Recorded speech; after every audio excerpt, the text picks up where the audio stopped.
Money and girls is like a black hole. I feel like there's never enough.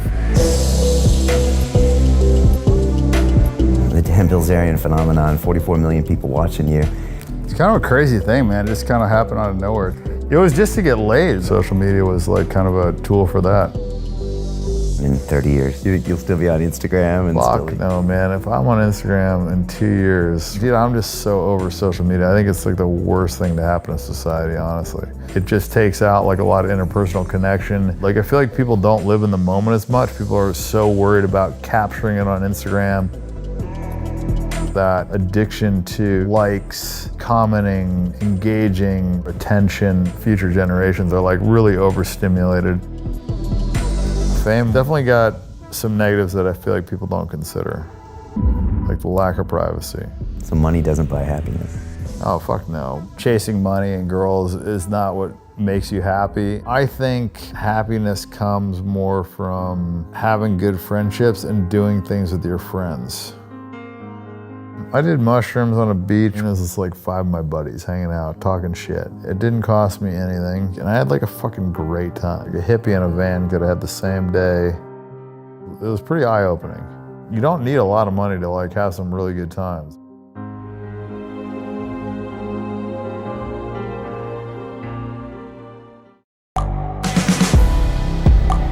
The world is changing. Inspiration is everywhere. It has never been so easy to connect, share, and bring people together. We're learning from others and finding the best in ourselves. Challenging our beliefs,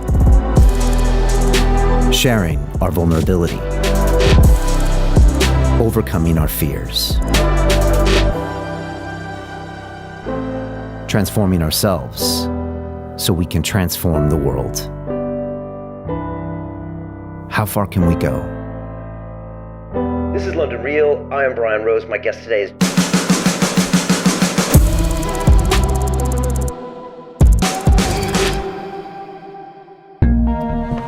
I know what you're thinking, Brian. Why have Dan Bilzerian on London Real? This is a guy who throws porn stars into pools, who shoots guns, who has 20 women living in his Bel Air penthouse, massive apartment. But I knew there was something more behind the man. And so when I sat down with Dan, we went straight in and talked about psychedelics. We talked about the relationship between pleasure and happiness. And I went in deep about how he really feels about social media and the dynamics between men and women and how he sees that play out in his life. And it was pretty fascinating talking to Dan and hearing about his new company, Ignite, where he sells CBD and cannabis as well. And he's building an entire business around this whole concept. And I know you're going to enjoy this. This is a very surprising and unexpected episode on London Real. So sit back and prepare to be completely surprised. This is London Real. I am Brian Rose. My guest today is Dan Bilzerian, the poker player, Instagram influencer, and founder of the cannabis and CBD company Ignite International. After being honorably discharged from the military, following a 4-year service and 2 Navy SEAL Hell Weeks, you attended the University of Florida, where you spent time learning to gamble. This led you to become a professional poker player, winning over $50 million in a single year. Your popularity then skyrocketed as you documented your lavish lifestyle of opulence, sex, and partying with over 44 million people following you on social media. Today, you're the founder of the cannabis and CBD company Ignite and focused on building the most trusted brand in the industry. Dan, welcome to London Real.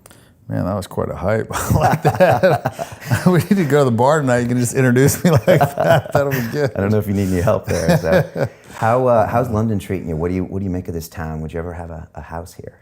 Man, I don't know. It's expensive. It's hard to live here. I mean, you gotta be really rich to live good here. It's kind of like... Even compared to Bel Air? Oh yeah, way more expensive, I think. I think it's more expensive than New York, no? Could be, yeah. I think, yeah, I mean, you spend a lot of money for a little bit here. But it's I like the people here.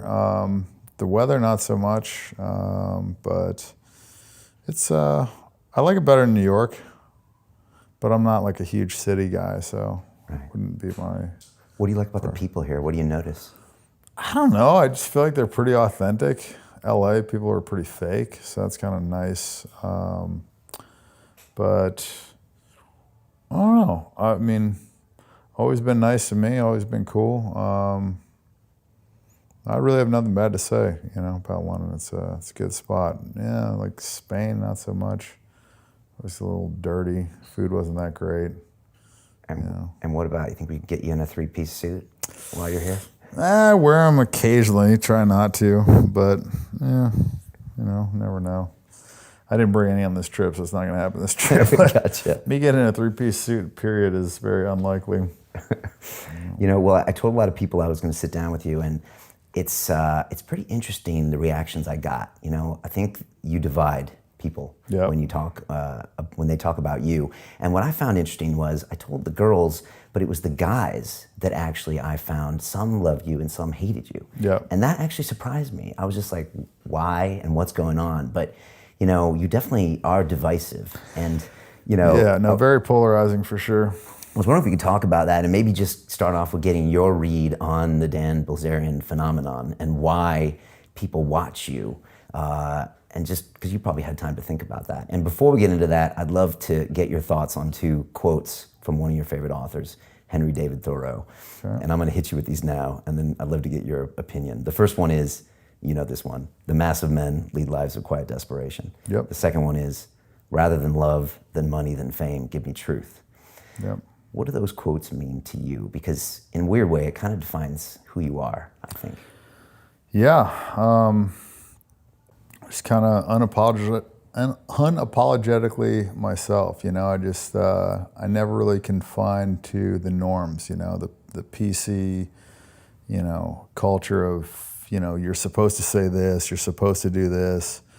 I just always kind of did my own thing, and so I think people are starting to respond really well to that. Like Cardi B, for instance. I mean, here's a stripper that she just speaks her mind, and people like that.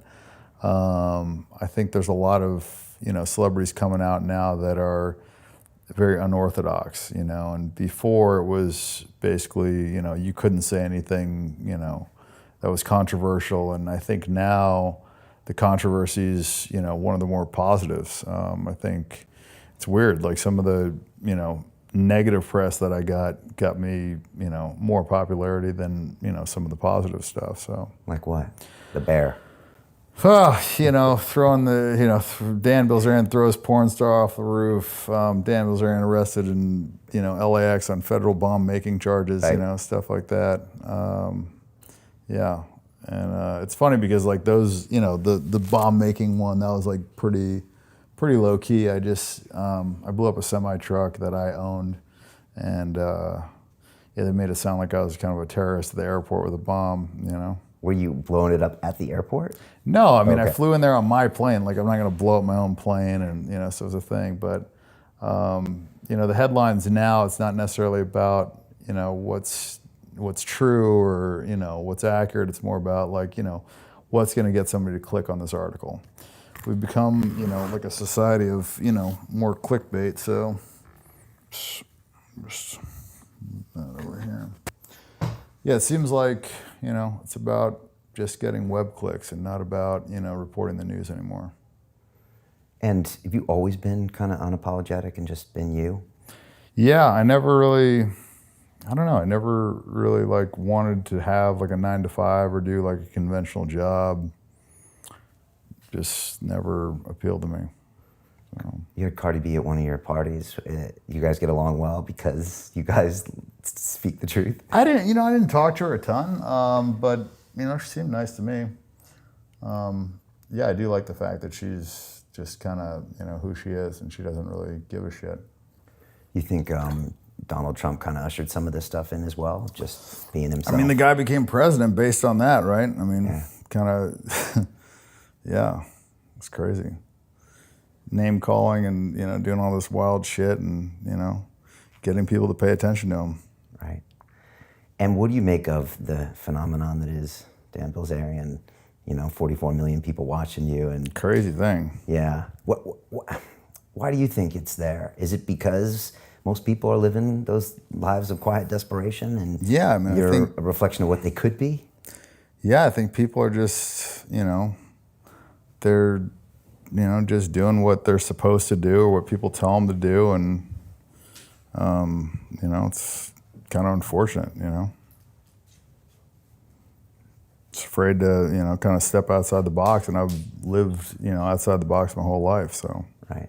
It's just, you just started showing it in the last 5 years on social. Yeah, I think like 7 years. Can I put this on my shirt? Yeah. So back to the Dan Bilzerian phenomenon, 44 million people watching you. It's kind of a crazy thing, man. It just kind of happened out of nowhere, too. Yeah, it's like,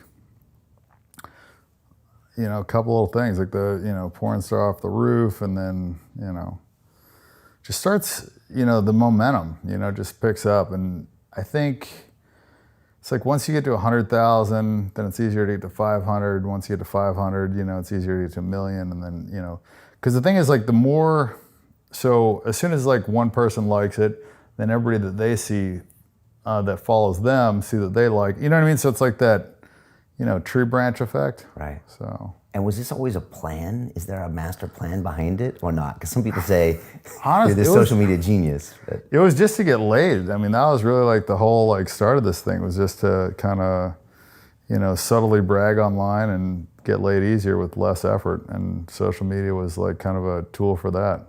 And that's something that didn't happen much when you were a kid? Like not a ton in high school. And then, the military was, I was in SEAL training most of the time, so, yeah. College, it was good, but, yeah. And you said before that, you didn't get much attention as a kid, which is why now you like to, be a flashy lunatic. That's what you said before. Is that a generalization, or is that a fair assessment of you? I mean, that was probably that was probably a contributing factor, I think. I think when I look back, a lot of the things that I did was, like when I was a kid, my dad had the big house, but he didn't have the Ferraris, he didn't have the fast boats or the nice watches and all the stuff that my neighbor did. So I think a lot of stuff from your childhood influences you. So when I, made a ton of money, I just went out and, got all that stuff. I got the cars and the watches and the plane and all the stuff. So. Do you think you're an extroverted person? Because you seem kind of like an introvert sometimes. I'm so overexposed that to me, I think fame is isolating, fame and money too. So I would say the more the spotlight's on you, the more you kind of don't want it. You're like, you ever go out and you feel like people are looking at you?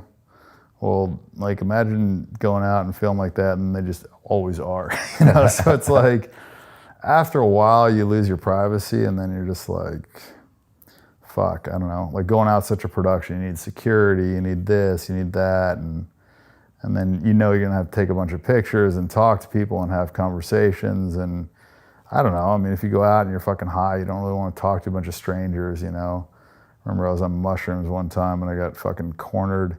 I walked out to this peninsula. I was in Mykonos, and I came back and there was all these people waiting to talk to me.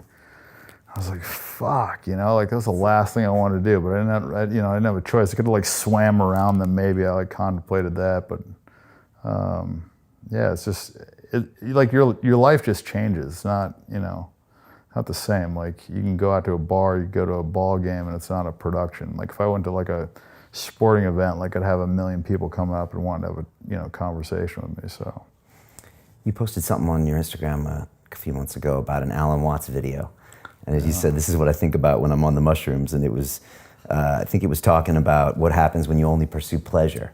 Yeah. And it was pretty interesting to see you post that, and you're like, this is what I think about sometimes. And well, I think I said that's pretty much a summary of a lot of what I learned when I did some mushrooms. Yeah, pleasure seeking, it's not the same as going after happiness. It's more fleeting. The video summed it up probably better than I could do in this interview. It got deep really at the end. It was like, you're one with the divine. It's better to give than receive. It was stuff you don't see on Bilzerian's Instagram account necessarily. It's true though, man. Like, and it's funny because my dad told me that when I was younger. He's like, yeah, it's better to give than receive. I was like, well, that's perfect because I love to receive and you like to give. I was like, you can just give me a bunch of shit. And I was like, we'll both be happy.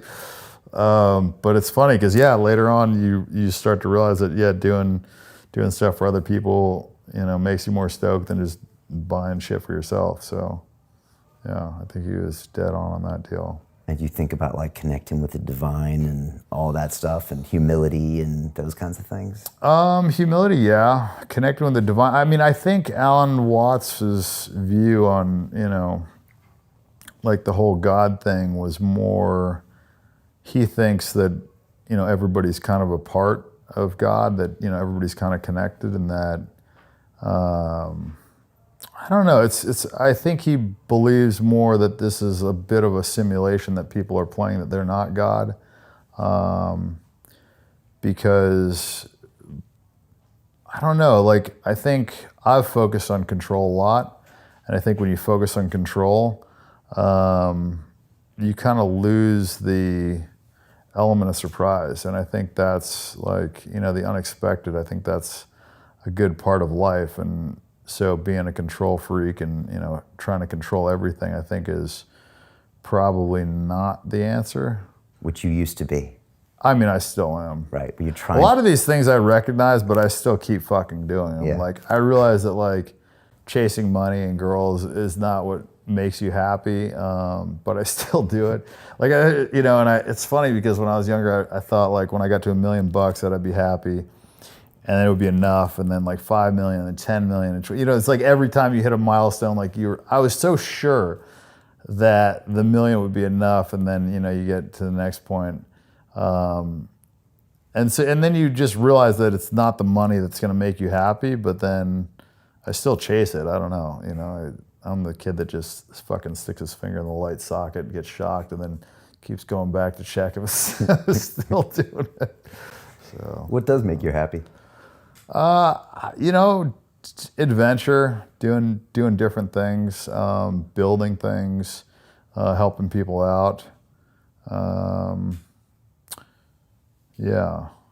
would say. I mean, sex does too. Yeah. Connecting with people, hanging out with friends, surfing, being out in the sun, working out. More simple shit. Yeah. Yeah, a lot of stuff that like doesn't require money, but. In that video, he said, if you know the future, then it's the same as the past. So the video is all about introducing unknowns into your life. Yeah, and just kind of like, taking it as it comes. Because I mean, if you knew your whole life, like it was all mapped out for you, would it be interesting? No. Yeah, probably not. So, I mean, that's kind of like, I feel like a lot of people, they map out their life and they, do these things and they go to their job and every day it's the same fucking thing and they know it's going to be the same thing and there's not like a whole lot of intrigue in that. Fuck, I don't know what I'm going to be doing next year. Like if you would have asked me if I was doing this 5 years ago, I would have, said no. You know what I mean? So it's like, I definitely have that unknown element in my life. And I think that's probably, part of the reason why it's intriguing to people because they never know where it's going to go. What was the best day of your life? Man, best day of my life. I don't know. I would say I did mushrooms on a beach with my girlfriend, my buddy and his girl, another buddy and his girlfriend, and another buddy and his girlfriend. And it didn't cost me anything. And I remember smoking a joint on the way back and just thinking like a hippie in a van could have had the same day as me on this beach and it wouldn't have cost him anything. And it was just, it was pretty eye-opening. And I didn't do much. Like I fucking swam in the ocean, hung out with my friends, did some breath holding stuff, went for a swim, laid out on the beach. It was just like, it was a great day, but it didn't require much, surfing, stuff like that. So life's simple. The great things in life can be simple. Honestly, and free. man, yeah, some workouts and outdoor stuff, hanging out with my buddies, like shit that you don't need a lot of money to like have some really good times. And when I was in the military, I didn't really have much money and I had a fucking great time. The thing money does is it gives you access, it gives you the ability to not put up with shit from people, which is nice. I don't like putting up with shit from people. I don't like taking orders. I don't like people telling me what to do. So I could say that positives of money is the freedom, is the power, flexibility, stuff like that. But it definitely comes with a lot of headaches too. Right. So same with fame. Yeah, fame more headaches than positives. But as far as like the stuff that I, focused on, like the girls and money, fame is pretty powerful. So, but, I mean, it just depends on what your objectives are, but I would say it's probably a net negative. Like if I had a kid, I wouldn't choose to make him famous. I'd let him make that choice because it's not something that you can kind of go back on, like once you fucking take that gene out of the bottle, like it's, kind of hard to stuff him back in. So I don't know. I made my bed, I gotta sleep in that motherfucker and I can't complain. I feel like a lot of people want to be sleeping in that same bed. So I'm not gonna bitch about it, but it's definitely got some negatives that I feel like people don't consider. Yeah. Like the lack of privacy. I mean, absolute lack of privacy. So, and everything that you do is, potentially going to be magnified, going to be judged by the world, going to be, scrutinized, whatever. So, I'd say there's a decent amount of pressure as well. And I would say that like, I think happiness comes more from having good friendships and doing things with your friends. I would say that that's where I get the bulk of my happiness. And as much as like I talk shit about the 9-to-5 guys, I mean, that's just like me personally. Like I don't think that life would make me happy, but that's not to say that like somebody can't be happier than me doing that stuff. Because if they've got good friends and they're having fun, like, maybe they're fucking having a game night. Like I had a game night at my buddy's house. We just like fucking played Monopoly and then we played a $20 poker game. And then we played Risk. And I had like a fucking great time. You know what I mean? It was just like 5 of my buddies hanging out, talking shit, And so, and it was, a buddy of mine that I was in the military with and a couple of his friends, the drummer from System of a Down and this other dude. And, we had a great time. And then I went on tour with that guy, the same guy, the drummer, whatever, fucking 3 weeks in Europe and we went to sold out shows and whatever. And it was just like, fucking sucked. Like I thought I was going to get all this pussy. I thought it was going to be great. We didn't get laid for like 3 weeks, man. And it was just like the biggest letdown. And I'm like, fuck, man. I'm like with a rock star. We're like doing all this shit. And it was just like, it was so fucking lame, And like that game night was way more fun, right? Like, so like a lot of times, like it's not, like it's kind of counterintuitive, You wouldn't expect stuff. A lot of people think like, oh, if I got a bunch of money or I got this or whatever, then I'd be happy. And so money doesn't buy happiness. Oh, fuck no. Money, just a lot of headaches and problems. I mean, and there's like good stuff to it too. Don't get me wrong. There's a lot of positives, but it can buy pleasure. Yeah, I mean, I talked about this a few times in interviews before. Is like the thing about money. The reason that it makes you unhappy is because it basically raises the bar. So like right now, I'm used to the best food in the world. I'm used to the best watches in the world. Only the hottest women could even like turn me on. Like I'm trapped in this like fucking box, right? And all these things, like, I'm doing stuff that like would make other people's like dreams come true. And for me, it's just like baseline. It's not like anything that like I'm like super stoked about. A fucking ton of hot chicks in a night or 2 nights or whatever, and like it'll be fun, whatever, but like I won't really like be like crazy happy about it. Or, you know, I bought that new Ferrari when it came out, and I was stoked on it for like 20 fucking minutes, maybe. And I drove it like 120 miles in like the 10 months I had it, and then fucking sold it. And I was just like, damn, I expected to get like at least like a few months of happiness out of that one. It's like nothing. And like, as you get more and more used to that shit, it's just baselines you. So then everything else is a letdown. Like if I were to drive like, I don't know, whatever would be like not as good as a Ferrari, you know, like that like 20 years ago I would think would be bad. Maybe like a Mustang Cobra, like 20 years ago, I think that'd be like a fucking badass car.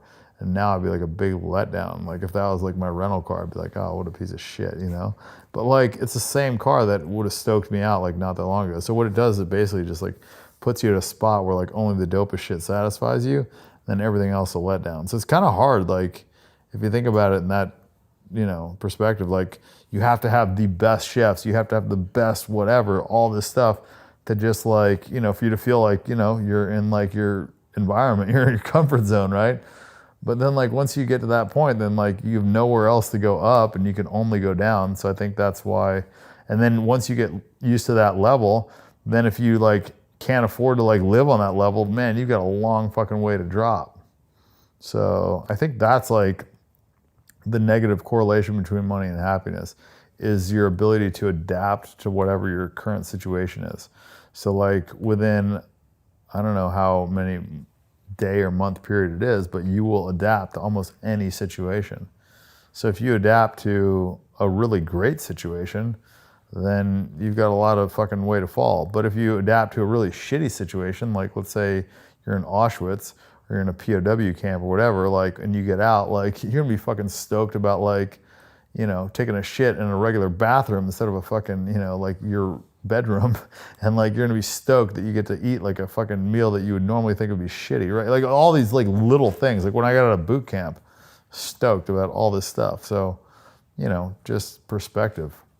And so then how do you stay happy? New challenges, like companies, yeah, man, presidencies. just gotta, you know, try and climb new mountains, you know, just try and, you know, accomplish new things. That's the way that I've found, you know.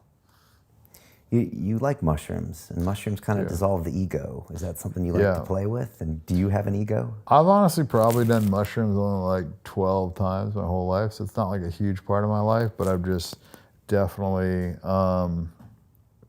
had positive experiences with them just because I think in very moderate doses, not like huge amounts, but like small amounts, they take your ego out. They kind of, you know, slow down time a little bit. They make you think about things from a slightly different perspective.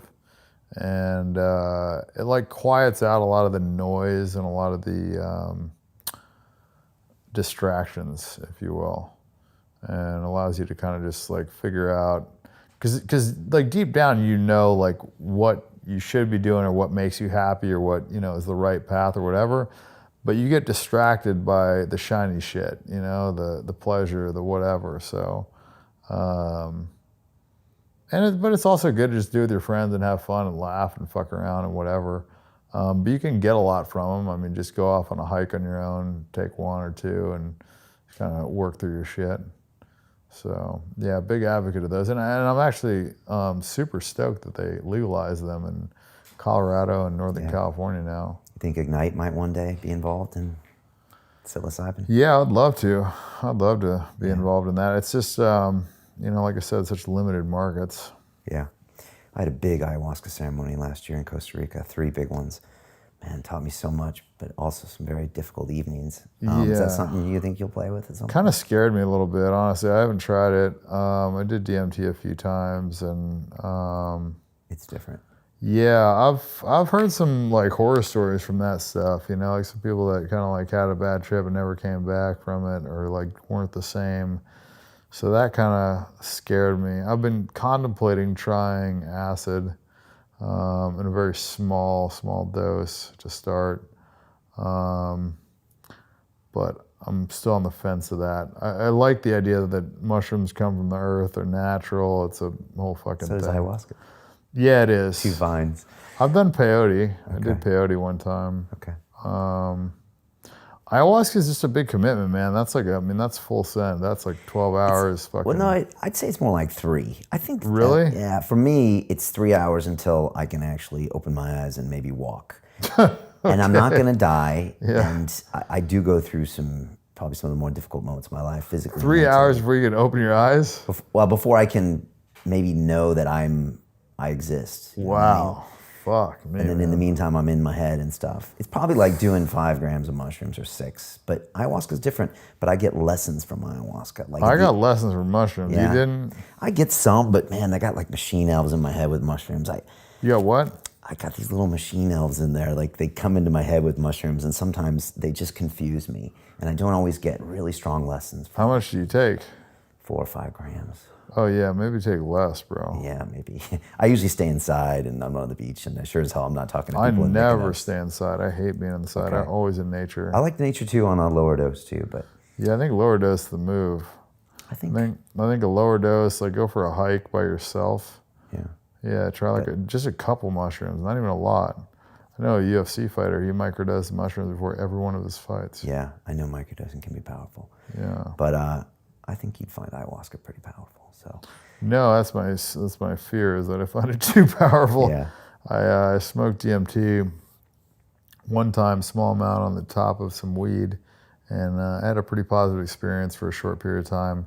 And then I did 2 different times with the DMT when I did big hits, and like did the whole like hold it in and do 3 hits or whatever. And I was like fucking on a different planet. I didn't get anything out of it. I was just like so fucked up that I don't like being in a state where I'm not like present, conscious, and thinking. Like, and on that, I felt like it just like took me fucking way out there. Yeah, it does that. I never get lessons from DMT. I just go into like a video game. Yeah, that's exactly what it felt like. I was as like a in video Donkey game. Kong, and I was just like, okay, it's nice to know it's there, but I didn't bring anything back. Yeah, nothing. I Whereas think with it's ayahuasca, shit. which is oral DMT, I get lessons at the end. Like, okay, this is what you got to do. 1, 2, 3, 4, 5. Do you act on those? I do, but it's never as fast as I want it to. And then when I look back, so I look back 3 months later, and I'm like, you haven't even done this. And when I look back 12 months later, I'm like, actually, you have started to do this stuff. But I'm a big fan of doing it like once a year heavy or once every 2 years heavy, and then taking action and meditating. I don't believe you should be going in every weekend or 2 weekends for ayahuasca. I think then you're just living in that state. That's a lot, yeah. But if you do take a big dose, like Terrence McKenna used to say, take a large dose infrequently with psychedelics, get the lesson, and then hang up the phone. Interesting. I always like the smaller. I'm pretty drug sensitive though, so. The thing about not being in control is that it holds you to look at that pain and that emotion, and you can't go anywhere. So like, you can't go anywhere, and for 2 hours, which can feel like 2 years, you gotta face it, and then you process it in a way where you couldn't process it if you could maybe walk away from it. And that's why I think it's helpful. Interesting. I feel like you gotta be ready for that. Definitely, you do. I think the way to get ready for it is by doing smaller amounts. Could be. I mean, Because then you know what you're expecting, and you also are more comfortable with it. And when you're more comfortable with something like that, I feel like you're less likely to kind of freak out. And the more you go into it with a positive mindset, with less fear, I think the more likelihood you're going to have of having a positive experience. So I think fear is like one of the worst things. And I think the more you do it and the more you kind of work up to it, the less likely you're going to go in there fearful. But I don't know too much about the ayahuasca, so maybe that's something that, you get more if you just fully dive in. For me, being completely out of control and like not being like mentally present for 3 hours, that'd be a lot. I don't know because I'm like a real big control freak. Yeah. It's one of the reasons I like the mushrooms too, is because I'm forced to just kind of like let go and just go the course, do the journey and not like have to fucking, have control over the whole thing. So it's like one of the few times when I'm like out of control. Because otherwise in my life, I'm like so in control of everything. I've got fucking, all these people that I can make things happen and, I don't know. I almost feel like I just feel like I'm like playing a video game with a cheat code almost sometimes in my life, you know, like whatever the fuck I want, like it just like happens, you know. I can But just again, that's like knowing your future. Yeah. Alan Watts would say, what are you doing? Yeah, no, for sure. That was why I was just like a little bit like, damn, guy's got a fucking point. I'm always nervous before going to the ayahuasca ceremony, but you know, you got a shaman with you. I was in a good place in Costa Rica, and it was like a solid, you know, environment. And I'd done it before. Like so Peru is where most people go now. Yeah, it can be pretty rough there. I mean, it's proper jungle, and you know, it's just harder to get to. Costa Rica's a little more second world. So yeah. What do you think you're gonna be doing in 30 years? In 30 years? Fuck. Lucky to be alive in 30 years, man. I don't know. That's a long time.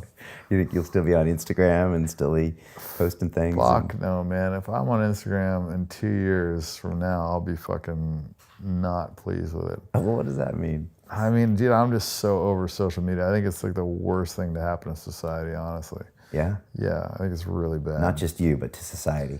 Yeah, It's more lies, right? It's not the truth. Is that why? No, that's not. I mean, there is a piece of that. Like people are presenting kind of like the best version of themselves. I always prided myself on like the authenticity of my social media.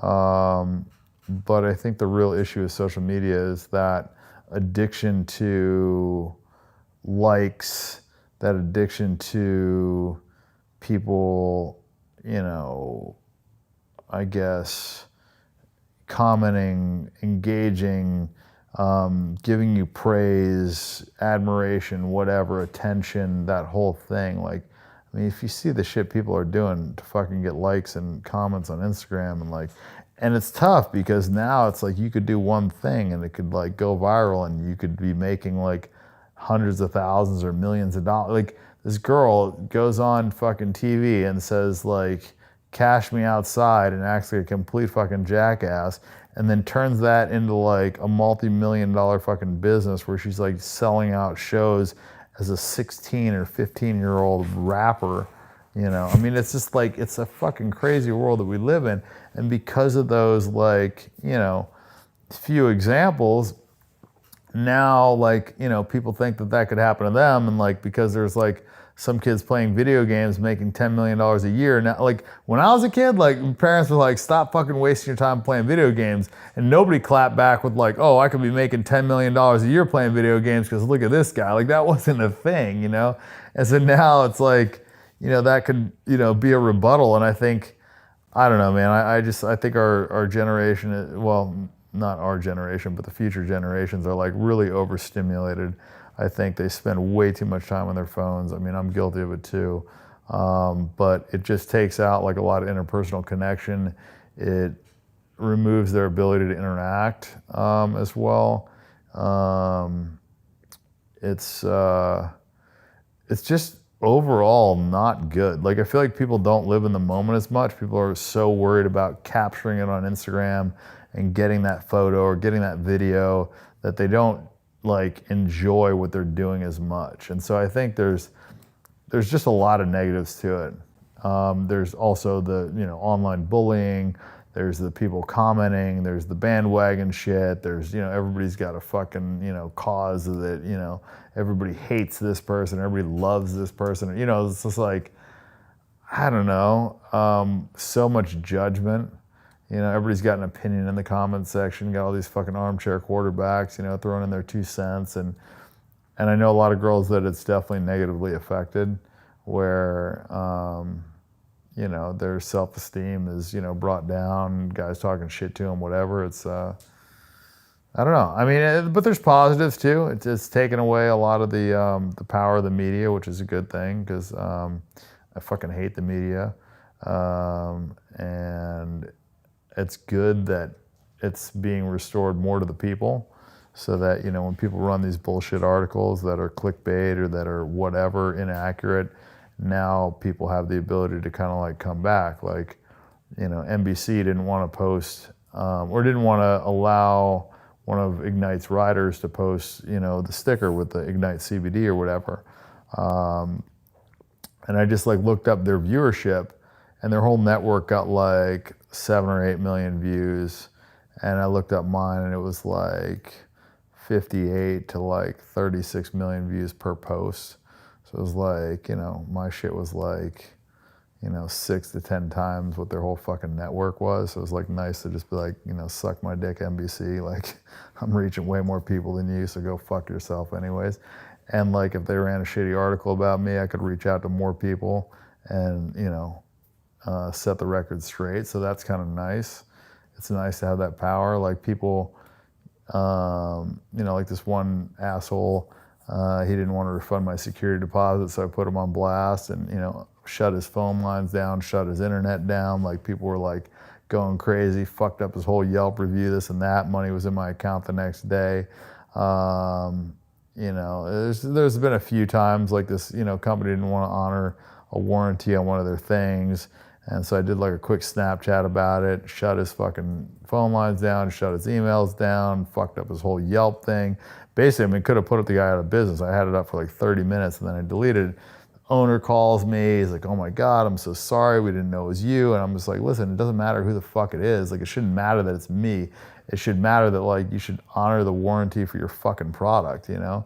And so I think like there's kind of a nice part about that. Like there was another time my girl ordered a pizza and they basically, you know, she called back like 40 minutes later. She's like, oh, like what's the status of the order? And the guy's like, oh, you never placed an order. And I was like in the car, I was on the speakerphone, like I heard her like do it. And she's like, oh, well, like, can I talk to the manager? And he's like, I am the manager. He's like, you know, you didn't put in an order, sorry, and hung up on her. And then like she called back and he basically told her to go fuck herself. And so I like, you know, did a little Snapchat, shut their fucking phone lines down, I had every asshole from India and fucking China ordering pizzas and fucking this and that, fucked their whole business up. The owner of the thing went fucking crazy. He calls me, ended up firing the fucking prick. And you know what I mean? So I actually like, we got something done there, you know what I mean? Like, and that felt good. Like it's good. Like sometimes you gotta like fuck these people up a little bit to like get them accountable. And I think, you know, the more people do that, you know, the more these businesses are going to start, you know, paying a little bit more attention to their customer service and how they treat people. And if they don't treat people well, it's going to bite them in the ass. And so, you know, there's some positives to it. And now you're launching a global brand on the back of it. Yeah. And you can do things in Canada that some of the companies can't do there, or people can do with endorsements. And yeah, there's no celebrity endorsements, so there's, you know, no real branding on the product. There's a lot of restrictions on how you can advertise.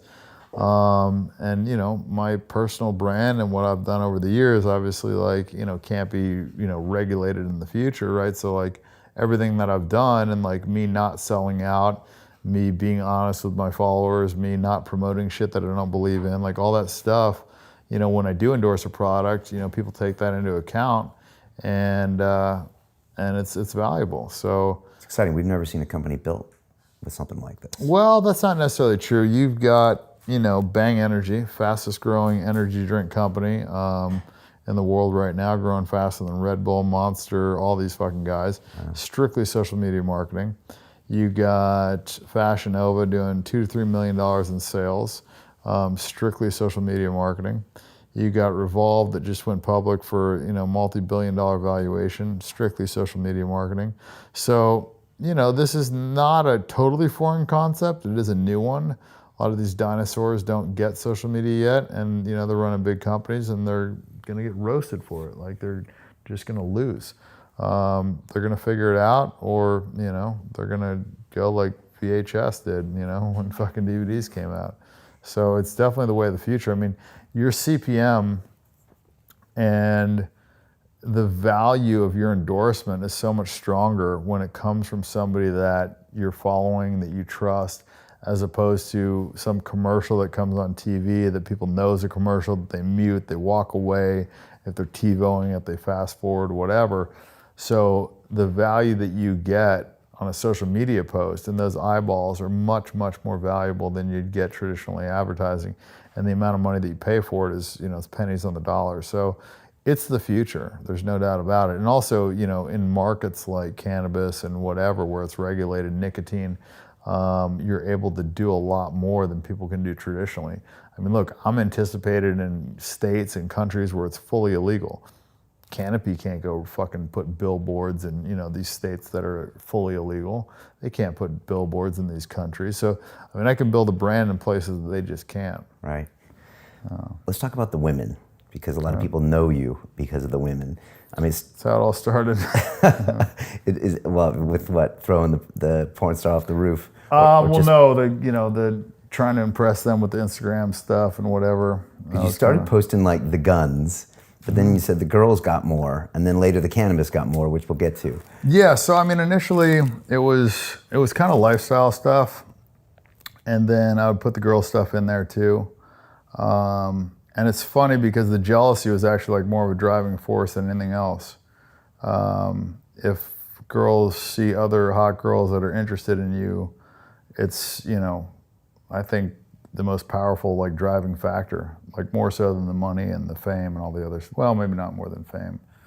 Fame kind of is a trump card, but you said fame like 100x's things, whereas it's money a crazy 10x's thing. Like, yeah, it's a crazy thing. Like situations that would never happen otherwise. Yeah. Is it now have a life of its own? I mean, can you control it now? Yeah, there's no stopping it now. You know, the train has left the station. So, like, I didn't post for like a month or two and figured like it would kind of go away, and it's not going away. Okay. And the women that are around, well, first of all, you probably heard connections with Hugh Hefner. Are you the modern day Hugh Hefner? And like that image, one guy with like 8 women, like you do or Hef does. Yeah. I mean, that does everyone's head in, right? And in the Puritan America with, you know, family values, you know, why is that such a hard thing for people to get their head around? And what are you telling them? I don't know. I mean, I think like recently society has said certain things are okay and certain things are super bad that had been going on for like thousands of years. Like back in the day, I mean, it was normal for a person to have more than one wife. You know, not that long ago, if you won a battle, you would rape and pillage and you would steal stuff from the village, you'd have sex with all the women, and that was fine. And now, I mean, that would be, you know, crazy war crimes. And I just think in the last 100 years, things have just changed a lot. But I think it's more normal than people lead on. I mean, if you look at, you know, in the animal kingdom, I mean, there's one stud animal that has sex with, you know, most of the, you know, females. And I think in our society, it's actually, you know, that is actually what happens. It's just not necessarily broadcasted as much. It's not kind of put out there. But I think 5% of the guys have sex with like pretty much all the girls. So I think it's been happening, and I think it happens like that. I just think, you know, before social media, I don't think it was as public, you know, and I also think it's a little bit counterproductive to post about it, because I think a lot of these guys, you know, would do it a little bit more on the slick. And I've always just been like, fuck it. Like, I always tell the girls the truth, so I never lied about anything. Which surprisingly made it easier, actually. Because then, I don't know, if you ask me, or let's say if I asked my girl, like a girl that I was dating, like, hey, how many guys do you have sex with last week? And she told me I had sex with 6 guys last week.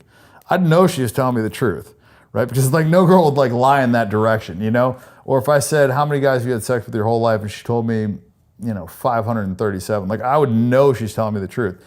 So I think when these girls ask me questions and I tell them answers that they, you know, normally wouldn't want to hear, it builds trust.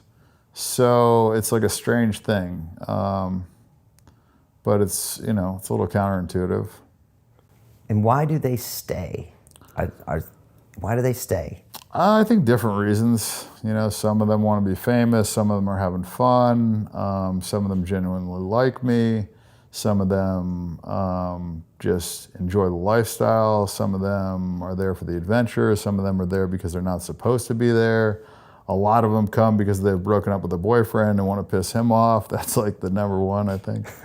But yes, a lot of different reasons, I would say. To continue watching the rest of the episode for free, visit our website londonreal.tv or click the link in the description below.